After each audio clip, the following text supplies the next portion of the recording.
నరేంద్ర మోడీ హయాంలోని కేంద్ర ప్రభుత్వం సైన్యంలో చేపట్టిన సంస్కరణల్లో కీలక అంశం అగ్నిపథ్.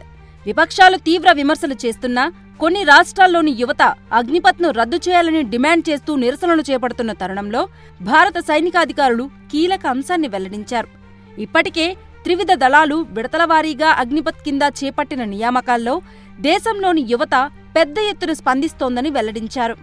ఇప్పటి వరకు సైన్యంలో అధికారికంగా 1,00,000 మంది అగ్నివీరులు ప్రవేశించారని వెల్లడించారు. తీవ్ర నిరసనలు, ఆరోపణల నేపథ్యంలో ఈ ప్రకటన అగ్నివీరులుగా సేవలందించేందుకు యువత అంగీకారం తెలుపుతున్నారనే అంశాన్ని వెలుగులోకి తీసుకొచ్చినట్లయింది.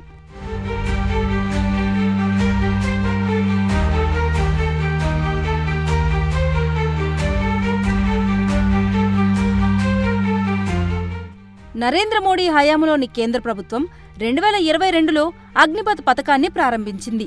దీని ద్వారా అర్హులైన యువతను దేశ రక్షణలో భాగస్వామ్యం చేసేందుకు సైన్యాన్ని యువశక్తితో నింపడం లక్ష్యం.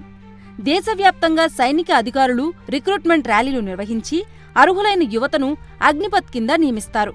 18 ఏళ్ల నుంచి 21 ఏళ్ల మధ్యనున్న యువతను సైన్యంలో చేర్చుకుని 6 నెలల పాటు కఠోర శిక్షణ ఇస్తారు.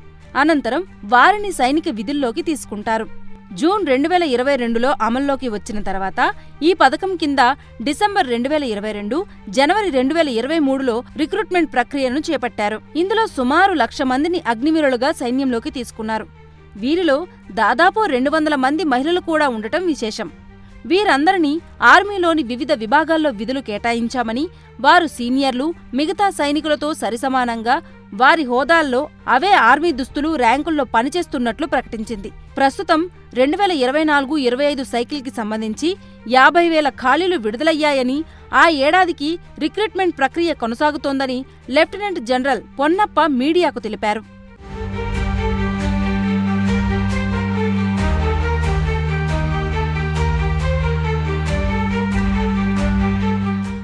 అసలు ఈ వివాదమేంటి?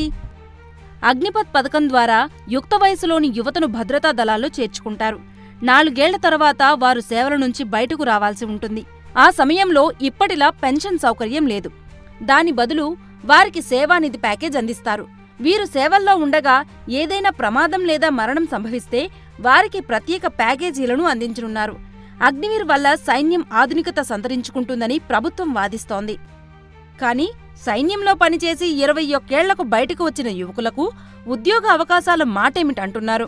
సర్వీస్ తర్వాత వారి సైనిక శిక్షణను సమాజానికి చెడు చేసేందుకు ఉపయోగిస్తే ఎలా అన్నది మరికొంతమంది వాదన. 10వ తరగతి లేదా ఇంటర్ మాత్రమే చదివిన యువతకు మళ్లీ ఉద్యోగావకాశాలు ఎలా అంటున్నారు ఇంకొంతమంది. ఈ నిర్ణయం కేవలం డబ్బును ఆదా చేసుకునేందుకు భారత సైన్యం అదనపు జీతం, పెన్షన్ భారాన్ని తగ్గించుకోవడమే ప్రధాన కారణమని ఆరోపిస్తున్నారు. డబ్బును ఆదా చేసుకోవడం మంచిదే, కానీ రక్షణ దళాల్ని పణంగా పెట్టడం ప్రమాదమంటున్నారు.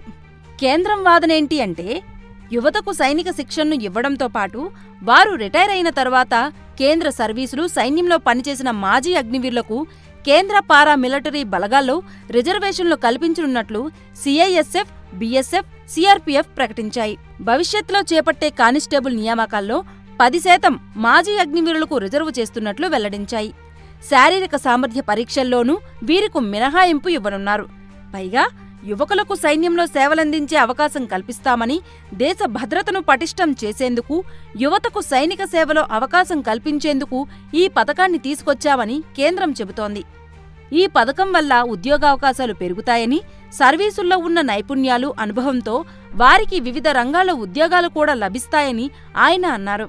యువతలో జాతీయ భావాలను పెంపొందించడంతో పాటు సైన్యాన్ని యువతతో నింపాలని, సర్వీసు నుంచి బయటకు వచ్చిన తర్వాత కూడా ఏవైనా సందర్భాల్లో దేశ సేవకు అవసరమైతే యువత సిద్ధంగా ఉంటుందని కేంద్ర ప్రభుత్వం చెబుతోంది.